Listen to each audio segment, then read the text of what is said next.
여러분들 저 산 너머라는 시를 아시는지 모르겠어요. 아마 한 번쯤은 들어본 듯한 유명한 시입니다. 제가 한번 읽어 드릴게요. 저 산 너머 고개 넘어 저 멀리 행복이 있다고 사람들은 말하네. 아, 나 또한 남들 따라 찾아갔건만 눈물만 머금고 돌아왔네. 저 산 너머 고개 넘어 더욱더 멀리 행복은 있다고 사람들은 말하네. 들어보시죠? 네. 우리 칼부세라는 독일 신낭만파 시인의 시입니다. 아마 이 시를 들으면 여러분들이 생각나는 단편 소설이 있을 거예요. 어릴 때 국어 교과서에 나왔던 김동리의 무지개, 무지개를 쫓는 소년의 이야기. 아마 이 시를 가지고 모티브를 얻어서 그 소설을 쓰지 않았나 하는 그런 생각이 듭니다. 이 복을 찾으려고, 행복을 찾으려고 이리저리 돌아다니고 온 세상을 돌아다녀도 이 행복이 없더라. 눈물만 머금고 돌아왔다. 참 예수 믿고 하나님 믿었으면 행복을 금방 찾을 텐데 참 서글픕니다. 오늘 본문은 복 있는 사람이라고 시작돼서 많은 사람들이 좋아하고 유명한 본문입니다. 공동 번역 성경에는 복되어라 이렇게 시작하죠. 쉬운 성경에는 행복한 사람은 이라고 시작합니다. 그렇게 번역이 되어 있어요. 아마 이 본문이 유명한 이유는 이 본문이 이제 시편 1편일 뿐 아니라 많은 사람들이 복을 좋아하기 때문에 이 본문이 유명하다고 저는 그렇게 생각을 합니다. 복 받으십시오. 그래서 많은 사람들이 복이라고 생각하는 내용은 돈을 버는 방법이나 사회적으로 뭐 출세를 하거나 형통하는 삶을 살아가는 뭐 이런 것들을 많은 사람들이 복이라고 생각하고 기도할 때도 그렇게 구하죠. 그런데 그런 방법은 오늘 여기 나와 있지 않아요. 그래서 좀 실망스럽죠. 이렇게 하면 내가 좀 행복하는 비결이 딱 적혀 있으면 좋은데 그렇게 성경은 적혀 있지 않습니다. 어쨌든 그 원인이 뭐냐면 이 복에 대한 정의, 복을 뭐라고 생각하는가, 이 정의를 내리는 게 사람마다 틀리고 성경이 이야기하는 복과 사람들이 생각하는 복이 차이가 있는 거예요. 우리 예수 믿는 사람은 당연히 성경이 이야기하는 복을 따라가야 되겠죠. 왜냐하면 참된 복이 있다면 창조주만이 그 참된 복을 알 수 있습니다. 그리고 많은 사람들이 이 참된 복을 찾고 있는데 복을 찾는다는 이유는 그 행복을 찾거나 복을 찾는 이유는 그 복의 원형이라는 게 있기 때문에 찾는 거예요. 그래서 이 칼부세라는 사람이나 수많은 시인들이나 수많은 소설가들이 행복은 없다, 찾아도 찾을 수 없는 신기루와 같다라고 이야기를 하지만은 논리적으로 생각하면 그 행복이라는 게 우리 마음속에 형상이 있다는 것은 그 원형이 있기 때문에 우리 마음에 어떤 것을 찾는 겁니다. 그 원형이 어디 있겠어요? 당연히 하나님에게 있습니다. 창조주만이 우리 속에 있는 축복의 참된 모습을 알 수가 있습니다. 그러니까 여러분들이 복을 찾고 싶다면 하나님을 알아가기를 힘써야 돼요. 그래서 오늘은 이 본문을 차례대로 처음부터 보통 제가 이제 말씀을 할 때 차례대로 설명을 하잖아요. 차례대로 설명하기보다도 좀 근본적으로 원초적으로 그 밑에서부터 원리적으로 설명해 나갔으면 좋겠어요. 거꾸로 그렇게 하면 좀 거꾸로 설명이 됩니다.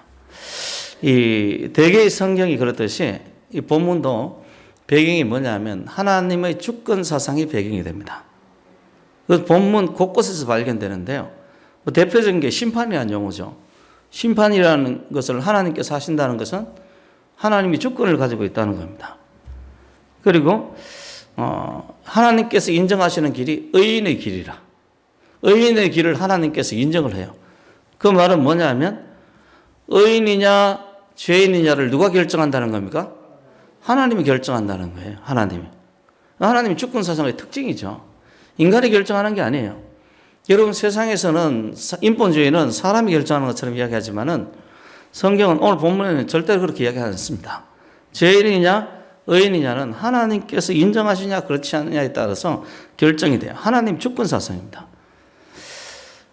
복된 사람들이 하나님 말씀 이 성경을 가지고 묵상하는 것이 올바른 생각을 가지고 올바른 열매를 맺는다는 이야기는 옳고 그름, 옳고 잘못된 기준이 하나님께 있다는 이야기입니다.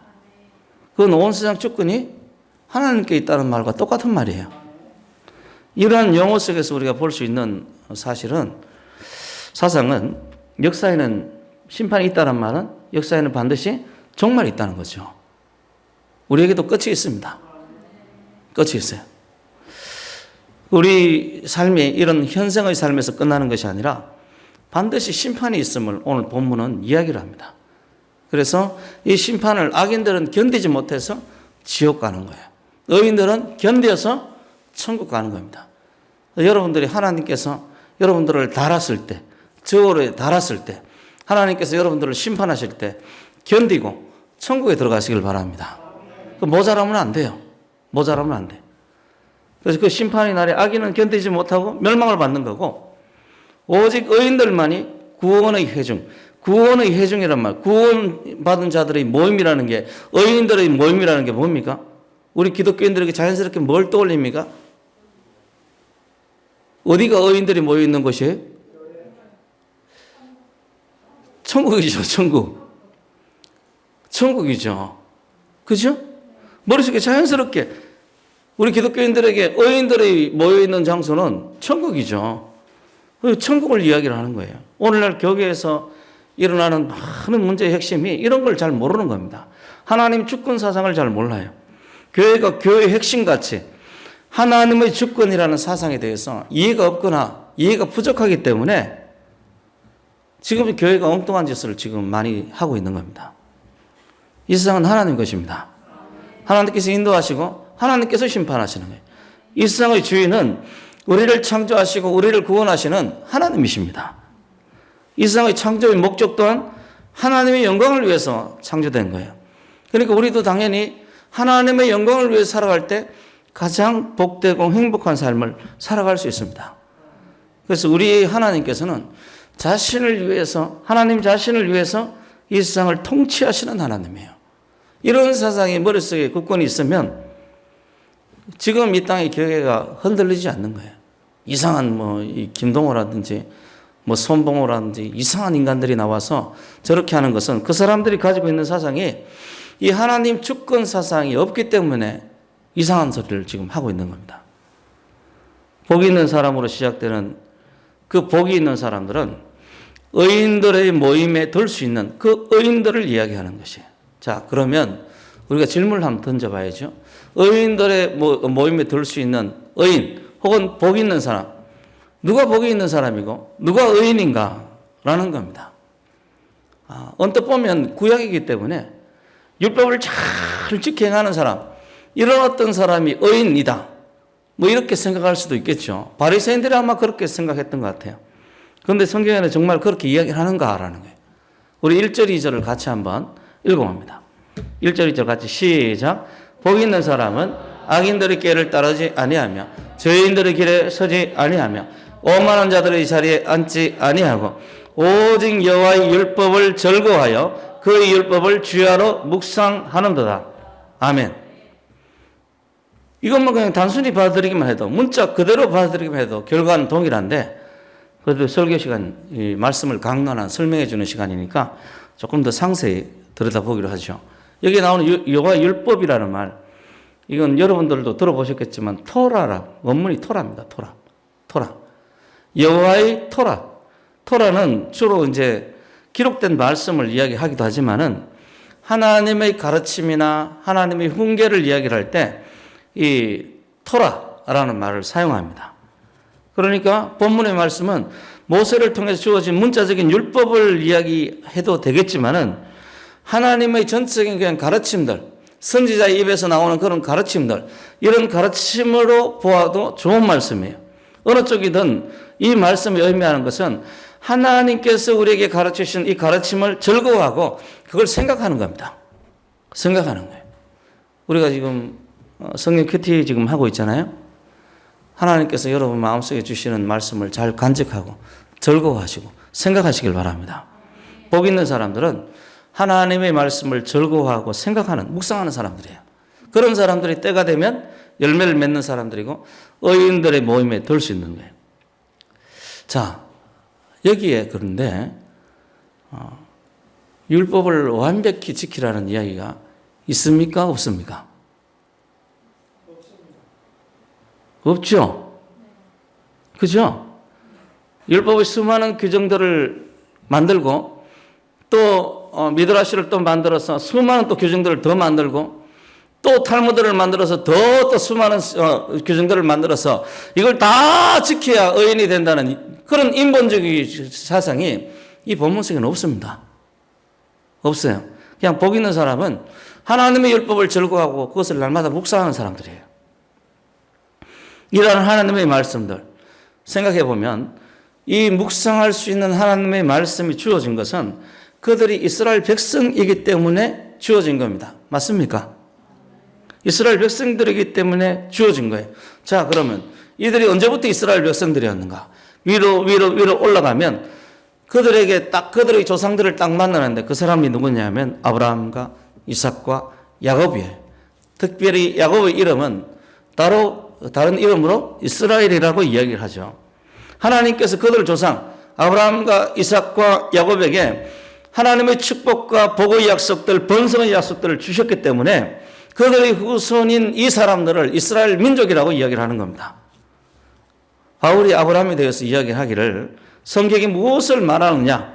아브라함이 하나님을 믿음에 그것이 그에게 의로 여겨진 바 되었느니라. 아브라함이 하나님을 믿었기 때문에 의인이 되었다라고 이야기를 합니다. 하나님을 말씀을 믿었기 때문에 의롭게 되었다라고 성경은 그렇게 이야기하고 바울은 이신칭의 교리를 아브라함에게서 끌어내는 거예요. 아브라함에게서, 예수님에게서가 아니고 누구에게서? 아브라함에게서 이신칭의 교리를 끌어내요. 하나님께서 모세에게 주신 율법이라는 것은 아브라함이 받았던 언약의 연장선상에 있는 겁니다.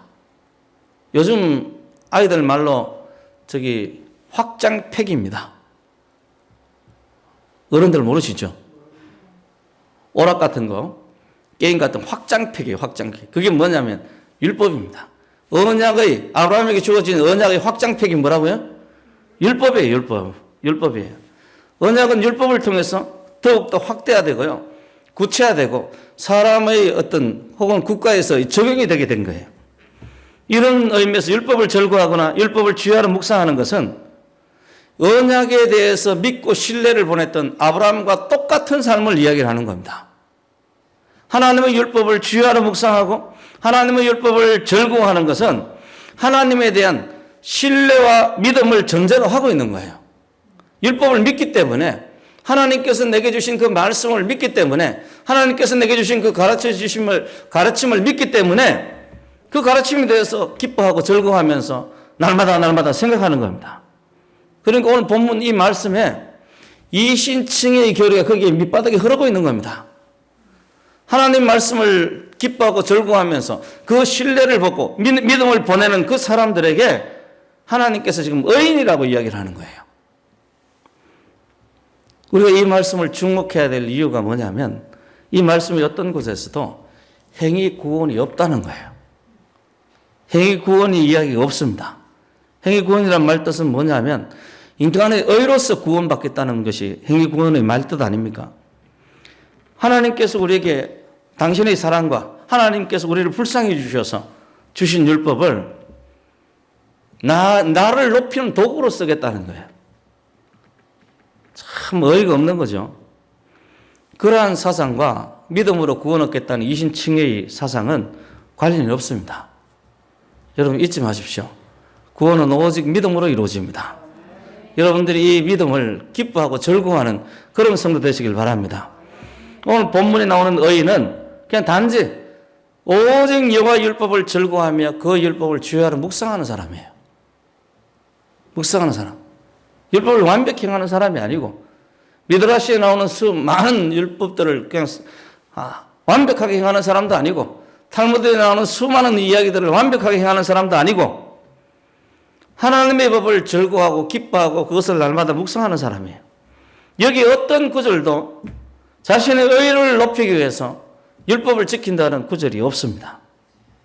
복 있는 사람은 하나님과의 친밀한 관계를 통해서 그가 주신 말씀을 기뻐하고 즐거워하고 그의 인생길의 지표를 삼고 그러기 위해서 또 하나님 말씀을 묵상하고 있을 뿐이에요.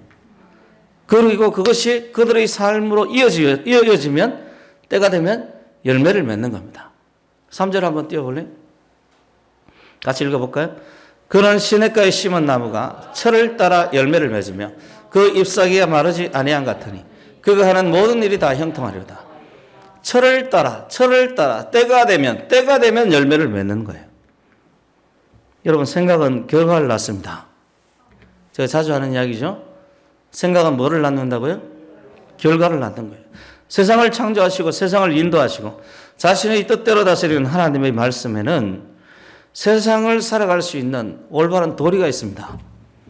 여러분, 성공하고 싶으면 성경을 읽고 묵상하고 성경 말씀대로 살려고 애를 쓰시길 바랍니다. 거기까지. 이것이 여러분 자신의 의의가 되는 게 아니라 말씀을 행하는 것 자체가 하나님의 은총임을 깨닫길 바랍니다. 그러한 말씀을 주야로 묵상하고 즐거워한다면 하나님의 말씀이 내게 즐거운 말씀이 돼요. 그러면 그는 반드시 하나님의 뜻과 부합된 생각을 가지고 살아가게 됩니다.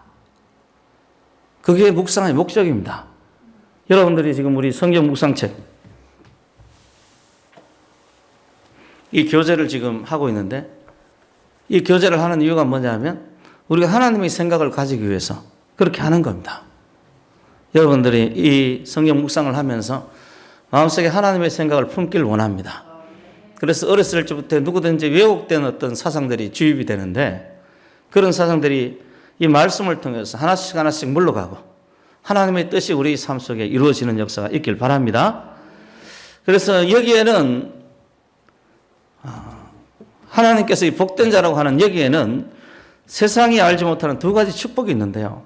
하나는 우리가 올바르고 복된 길을 알고 살아가는 축복입니다. 참된 길이 뭔지를 아는 거예요. 제가 아까 유시민 씨 이야기를 했지만은 이 운동권이라는 그 조직 자체가 독재이기 때문에 자기네들이 독재를 하고 있는 줄 몰랐다는 거예요. 4년 동안 국민들이 얼마나 괴롭고 얼마나 고통스러웠는데 저는 지금 한 40년 된 것 같아요. 40이라는 숫자가 고난의 숫자잖아요. 그죠? 한 40년 된 것 같아요. 근데 자기네가 독재할 줄 몰랐다는 거예요. 가끔 그런 사람들이 있습니다. 학교 다닐 때 보면 친구를 막 실컷 괴롭혀 놓고 괴로웠어? 난 잘 몰랐네. 이러는 사람들이 있어요. 친구들을 날마다 괴롭히고 날마다 이게 막 해코지 하면서 심심하면 툭툭 치기도 하면서 야, 나는 장난으로 그랬는데 이러는 사람들이 있어요. 꼭 그 짝이라. 왜 그렇습니까? 잘못된 사상에 물들어 있으니까 그렇습니다. 잘못된 생각에 물들어 있으니까 그래요. 그래서 세상의 악이 돼버리고 세상의 저주가 돼버린 거예요. 그 사람이 속해 있는 세상은 사람들에게 저주를 가져다 주는 세상이라. 그런데 오늘 이 복 있는 사람은 어떤 사람인가 하면 올바르고 복된 길을 알고 살아가기 때문에 세상의 복이 됩니다. 창세기 12장에 나오듯이 하나님께서 아브라함을 부를 때 너는 세상의 복이다. 할렐루야. 하나님께서 우리에게 너는 세상의 복이다. 이렇게 말씀하시는 그런 성도가 되시길 바랍니다. 그래서 하나님 말씀을 즐거워하고 묵상할 때 우리가 올바르고 복된 길을 알고 살아가는 그런 축복이 우리 가운데 임해요. 하나님의 말씀을 알게 되면 알게 될수록 하나님의 뜻대로 살아가게 되겠죠. 그것은 우리가 이 세상을 하나님의 원리대로 순리대로 살아간다는 것을 이야기를 합니다. 또 이것은 더 나아가서 우리의 삶을 복되게 하고요. 형통하게 하고 우리 후손들에게 더 나은 삶을 물려줄 수 있게 돼요. 여러분, 사상과 삶은 후손들에게 전달됩니다. 사상과 삶은 후손들에게 전달돼요. 여러분들이 그 가수 아시나 모르겠어요. 비둘기처럼 다정한 그 노래 아시죠? 그 노래 부른 사람이 이석이죠. 그 사람이 왕족입니다. 지금 뭐 마지막 남은 뭐 고종 황제의 후손이다. 뭐 이렇게 이야기를 하는데 지난번에 TV에 나와서 이제 말하는 것을 제가 유튜브로 봤어요. TV로 본 게 아니고 봤는데 아직도 조선 왕조에 대한 희망을 가지고 있더라고요. 조선 왕조가 우리 민족에게 어떤 일을 행했는지 저 여러분들에게 여러 차례 이야기를 했었어요. 그 400년 동안 계속 내려온 이 삶이 외세에 의해서 프랑스나 미국이나 일본이나 러시아나 중국이 우리나라를 침략했었죠. 그 침략이 아니었으면 오늘 이 시간도 누군가는 종으로서 누군가는 양반으로서 그렇게 살아가는 그런 나라였을 거예요. 사상과 삶은 후손들에게 전달됩니다. 여러분들이 하나님 말씀을 즐거워하고 묵상하면 여러분들의 사상과 삶이 그 후손들에게 전달될 테고 후손들에게 축복으로 다가올 줄 믿으시길 바랍니다. 하나님께서 만드신 세상에서 하나님의 뜻대로 산다는 것은 우리가 하나님의 축복을 받고 살아간다는 말과 똑같은 말이기도 하고요. 하나님의 뜻이 성취된다는 말과 똑같은 말이에요. 만약에 하나님의 뜻이 이 땅에서 완벽하게 성취가 될 수 있다면 그런 것은 거의 불가능하겠지만은 하나님의 뜻이 이 땅에서 완벽하게 성취가 될 수 있다면 천국이나 여기나 똑같은 세상이 되는 겁니다. 이해하시겠습니까? 우리 속에 하나님의 뜻이 이루어진다는 말이 뭘 의미하는지 여러분들이 이해하시고 그것을 사모하는 그런 성도가 되시길 바랍니다. 두 번째의 축복은 방금 이야기했던 그런 이유로 우리가 우리 속에서 하나님의 뜻이 이루어지는 그런 이유로 우리가 올바르고 복된 길을 아는 그런 축복을 받은 이유로 하나님께서 우리가 가는 길에 함께 하시고 하나님께서 우리를 축복하실 것이라는 이야기예요. 하나님께서 아브라함과 함께 하셨습니다. 또 그를 축복하셨죠. 우리가 알듯이 아브라함이 거짓말을 잘하잖아요. 특히 아내를 뭐라고 거짓말을 잘해요? 자기 누이라고 그렇게 거짓말을 잘해요. 살기 위해서. 그런데 그런 것도 하나님께서 선으로 바꾸어 주셨습니다. 아브라함이 잘못했죠. 나는 바로가 엄청 억울했을 것 같아요. 아말렉 왕도 굉장히 억울했을 것 같아요. 그렇죠? 실제로 성경에 그렇게 나오잖아요. 억울하다고 나오잖아요. 그죠? 누가 잘못했어요? 아브라함이 잘못했는데 하나님께서 누구 편을 들어줍니까? 아브라함 편을 들어줘요. 왜냐하면 아브라함이 하나님의 뜻을 이루어가는 사람이기 때문에 사소한 잘못 가운데서도 하나님께서 선으로 바꾸어 주시는 거예요. 하나님께서 전혀 터무니없는 전쟁 가운데서도 정말 이 전쟁 가운데서도 하나님께서 아브라함에게 승리케 하십니다. 그리고 룻과의 어떤 이 땅을 선택하는 문제에 있어서도 아브라함이 엉뚱한 땅을, 척박한 땅을 선택했을 때 하나님께서 아브라함을 축복해서 부유하게 만들어 주십니다. 이것은 그가 아브라함이 하나님을 즐거워하고 하나님의 약속을 신뢰하고 하나님의 약속 가운데 있었기 때문에 그렇게 한 거예요. 여러분이 하나님 편이길 원하고 하나님이 여러분 편이 되길 원합니다. 아브라함 이후에 많은 사람들에게도 하나님께서 마찬가지였어요. 그들의 삶이 완벽한 건 아니었습니다. 여러분들이 다윗의 삶도 기억하실 줄 압니다. 다윗의 삶이 얼마나 악한 삶이 있었습니까? 그런데도 하나님께서 다윗을 인정해 주시고 다윗의 편을 들어주시는 거예요. 하나님께서 그들을 지키시고 그들을 사랑하신 것은 그들이 하나님의 약속을 믿고 하나님의 약속 속에 자신의 인생을 두었기 때문에 그렇습니다. 우리에게도 동일한 역사가 있어지길 바랍니다. 하나님의 이적적이고 기적적이고 인격적인 도우심이 이 하나님의 사람들과 함께 한 거예요.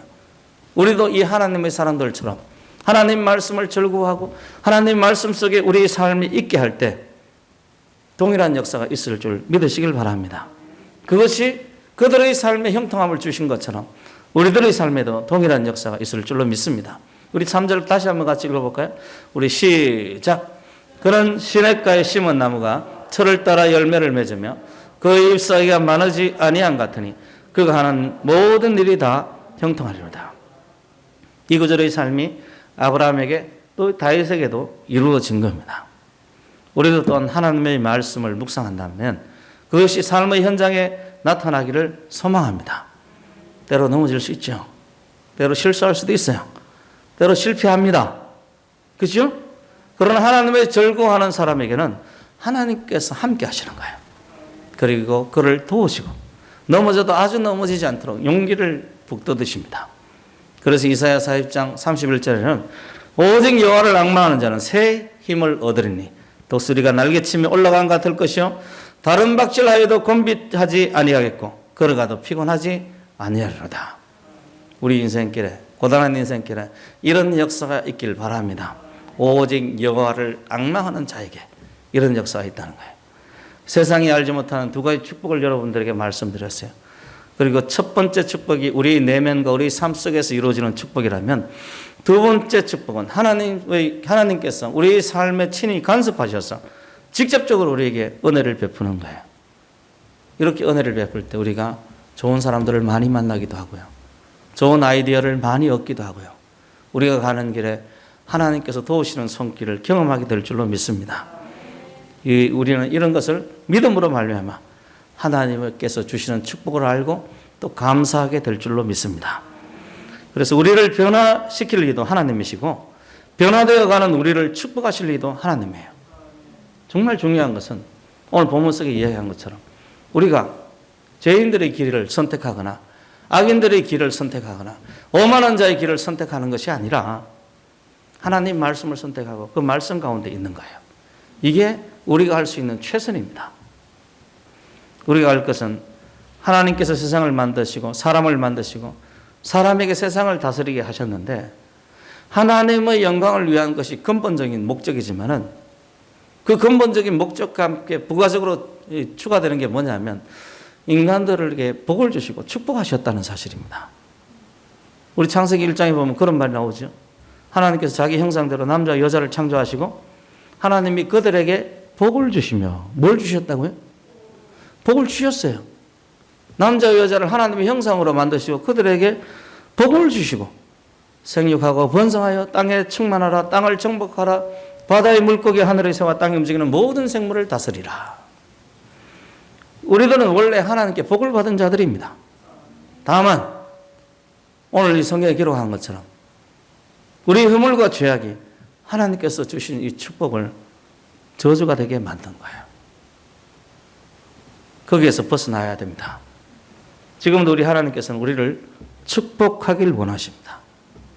우리가 그 허물과 죄악에서 벗어나는 길은 세상의 가치를 따르지 않고 세상의 문화를 따르지 않고 하나님을 절거하며 그 말씀을 묵상하면서 그 가운데 살아가는 거예요. 때로 완전하지 못해도요, 때로 실수하고 실패한다 할지라도 우리를 사랑하신 하나님의 사랑을 믿으십시오. 다시 일어서십시오. 다시 주님 앞에 나아가시길 바랍니다. 그것이 우리를 하여금 하나님과 친밀하게 하고 하나님께 순종하게 하고 하나님의 축복을 가져오게 만드는 거예요. 오늘날 수많은 크리스찬들이요, 제가 보기엔 그래요. 하나님의 사랑으로 부족해가지고 이웃에게 본을 보여야 된다고 생각합니다. 그렇지 않습니다. 하나님의 사랑으로 충분합니다. 이웃에게 본을 보여야 되는 것은 하나님을 믿는 그 결과여야 되지 그것이 목적이 돼서는 안 됩니다. 여러분 기억하십시오. 우리의 목적은 하나님을 섬기는 데 있습니다. 하나님을 섬기다 보니까 이웃에게 본이 되는 것뿐이에요. 이웃이 본이 되려고 신앙생활을 하는 게 아닙니다. 만약 그런 신앙을 원하신다면 로마교나 절에 다니든지 뭐 그렇게 하십시오. 절에 다녀도 그런 거 별로 안 가르치던데 오래 다녀봐서 알아요. 우리가 예수 그리스도를 믿는 믿음만으로 충분한데, 그리고 그 믿음 가운데 있을 때 그 사랑과 믿음이 이웃에게 선을 베풀 힘과 능력이 있게 하는 거예요. 하나님께 받은 그 사랑이 다른 사람에게 뭘 베풀 사랑이 있게 하는 거예요? 이웃에게 사랑을 베풀 힘이 있게 하는 거예요. 힘이 있게. 그런 면에서 오늘날에 저기 김동호나 손봉호 같이 그렇게 신앙생활하는 굉장히 염려가 되는 겁니다. 세상을 칭찬을 받으려고 예배를 그만두고 예배를 폐해버리고 세상의 칭찬을 받으려고 엉뚱한 용어, 온라인 예배라는 엉뚱한 용어를 만들어내고 정말 염려되는 거죠. 1장 1절을 다시 한번 띄워보세요. 같이 한번 읽어봅니다. 복 있는 사람은 악인들의 길을 따르지 않으며 죄인들의 길에 서지 않으며 오만한 자들의 자리에 앉지 않으며. 죄인들의 길에 뭐 하는 거예요? 서지 않아요. 지금 그 사람들이 하는 것은 세상 사람들과 가치와 똑같이 살아가자는 거예요. 세상 사람들이 죄인이잖아요. 그들과 똑같이 살아가자는 거예요. 경계하시고 또 경계하시길 바랍니다. 악인들, 죄인들, 오만한 자들의 특징은 하나님 말씀을 무시하는 데 있습니다. 하나님을 믿지 않는 사람들이에요. 그리고 본문의 말씀은 그들의 사상과 생각들, 그들의 행동을 따르거나 함께하지 말라고 경고하고 있습니다. 우리가 세상의 칭찬을 받으려고 노력할 때 그것은 이미 우리가 세상에 물들어 있다는 것을 말합니다. 그렇다고 억지로 욕먹지는 마세요. 목사님이 칭찬받지 말라고 그랬다고 저 사람들이 싫어하는 집만 골라서 해야 되겠다. 그러지는 마세요. 일부러 그런 사람도 있어요. 나는 자존심이 세기 때문에 절대로 칭찬 안 받을 거야. 뭐 이러면서 칭찬받으면 막 앞에서 막 구박하는, 칭찬하지 마! 이렇게. 저를 가르쳤던 옛날에 저를 가르쳤던 분 한 분이 그러셨어요. 그럴 필요는 없어요. 어쨌든 누군가가 세상의 칭찬을 받으려고 노력한다면 그 말 자체가 뭘 의미하는가 하면 칭찬을 받지 못하는 신자들을 무시하고 멸시한다는 것을 말합니다. 실제로 손봉호나 이 김동호 같은 사람이 그런 이야기를 자주 하죠. 뭐 교회가 세상에 본이 안 된다든지 뭐 지가 어떻게 한다고 그런 이야기를 하는지 모르겠는데 전도한다고 뭐라고 그러고 제가 여기서 지금 녹화가 되기 때문에 차마 욕을 못 하겠습니다. 사실은 욕하고 싶었어요. 전도한다고 뭐라고 그러고 뭐 전도 열심히 한다고 뭐라고 그러고 그게 뭡니까? 믿는 사람들을 무시하거나 멸시하는 거예요. 믿는 사람은 누구의 자녀입니까? 하나님의 자녀입니다. 여러분들이 한번 옆에 있는 사람 아들들 한번 욕 한번 해봐요. 어떤 결과가 있나? 제가 이 담임 목사를 하고 나서 중고등부하고 청년부를 안 하려고 자꾸 애를 쓰는데 왜냐하면 하다 보면 싫은 소리가 나오고 싫은 소리 나오면 누가 난리를 치는 거예요? 부모가 난리 쳐서 그게 겁이 나서 못 하겠더라고요. 그런데 이 사람들은 겁도 없이 하나님의 자녀들을 멸시하고 욕을 하는 거예요. 칭찬받으려는 신앙, 행위 중심의 신앙, 이거는 언제나 누군가를 비교하게 되어 있습니다. 비교를 해서 나보다 못한 사람이 있다면 자연히 낮추어 보는 거죠. 무시하는 거예요. 여기 오만하다는 그 말 원어의 뜻이 제일 자주 쓰이는 원어의 뜻이 뭐냐면 오만하다는 멸시하다라는 용어입니다. 멸시하다. 그러나 하나님의 주권 사상은 어때요? 우리 모두가 하나님의 은혜를 받고 구원을 받았고 하나님의 사랑으로 구원을 받았으니까 다른 사람이 좀 부족하고 연약해도 멸시를 합니까? 그렇지 않습니다. 사랑합니다. 불쌍히 여기고 사랑해 주는 거예요. 주님께서 우리에게 주신 사랑으로 사랑할 뿐이에요. 믿지 않는 영혼도 멸시하는 게 아니라 하나님의 은혜를 받지 못한 것이 불쌍해서 그들을 사랑해서 구원하려고 그러는 거예요. 우리가 멸시하는 것은 하나님을 거역하는 죄입니다. 그리스도를 대적하는 죄를 우리가 멸시하는 것이지 사람의 영혼이 아닌 거예요. 1절에 나오는 그 오만한 자들의 원어의 말뜻이 멸시하는 자들이라고 이야기를 했어요. 그 원인은 뭡니까? 언제나 비교하기 때문에 멸시하는 겁니다. 비교하기 때문에. 이것이 모든 인본주의자들의 특징이에요. 특징이라. 예수를 믿거나 그렇지 않거나 인본주의자들은 항상 그렇습니다. 이 인본이라는 말 뜻이 뭡니까? 사람이 중심이 된다는 거잖아요. 그럼 사람이 70억인데 사람이 중심이 되면 중심되는 사람이 몇 명입니까? 70억입니다. 70억. 내가 중심이 되면 내가 잘하는 게 있으면 다른 사람 못하는 거 보고 멸시를 하게 돼 있어요. 축구를 잘하는 사람, 축구를 못하는 사람 뭐 하게 돼 있어요? 멸시를 하게 돼 있다니까. 축구하고 나하고 무슨 관계가 있다고? 목사와 축구와 상관관계가 있습니까? 그런데 축구 못한다고 멸시를 받아서 되겠습니까, 목사가? 인본주의자들의 특징이 항상 그런 거예요. 인본주의라는 그 말 자체, 이미 오만함이 그 용어 자체에 들어가 있는 겁니다. 본인이 그런 말을, 인본주의자들이 그런 말을 하거나 안 하거나 그런 생각이 그 속에 내재되어 있는 거예요. 인본주의라는 그 용어 자체, 그런 사상, 다른 사람을 멸시하는 사상이 거기에 담겨져 있는 겁니다. 그들은 그래서 흑인의 인권을 말하면서 백인을 무시합니다. 심지어는 백인도 자기가 인디안이라고 주장을 해요. 인디안 피는 하나도 없으면서. 흑인들을 존중하자고 이야기하면서 우리 아시아인들을 또 약탈합니다. 여자의 인권을 말하면서 남성의 인권을 또 무시해버려요. 사람을 존중하자고 말하면서 낙태를 해버려요. 성소수자의 인권을 존중하자고 말하면서 다른 사람의 자유를 억압해버립니다. 그게 얼마나 모순된 이야기입니까? 그러나 이런 것들은 다 지역적인 문제입니다. 인본주의 정체는, 가장 근본적인 정체는 뭐냐 하면 하나님에 대한 불신이고 하나님에 대한 무시예요. 그 사상의 목적은 하나님을 거역하는 데 있습니다. 생각은 결과를 낳습니다. 인본주의 끝은 멸망할 뿐이에요. 올바른 사상은 올바른 곳에서 출발합니다. 그리고 그곳은 오직 하나님밖에 없습니다.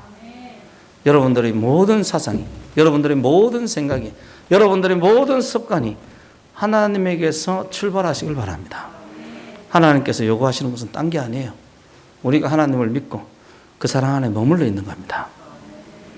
자, 그렇다면 우리가 이 세속에 인본주의에 물들지 않는 방법은 뭐냐? 아주 단순합니다. 하나님의 은혜를 절거하고 그 말씀을 절거하고 그 말씀을 생각하십시오. 생각할 때마다 우리의 생각이 하나님의 사상으로 가득 차게 될 줄로 믿습니다. 하나님의 사상으로 가득 차면 우리 속에 있는 인본주의가 떠나가게 되는 거예요. 그리고 그것이 우리 삶 속에서, 생활 속에서 나타나게 하십시오.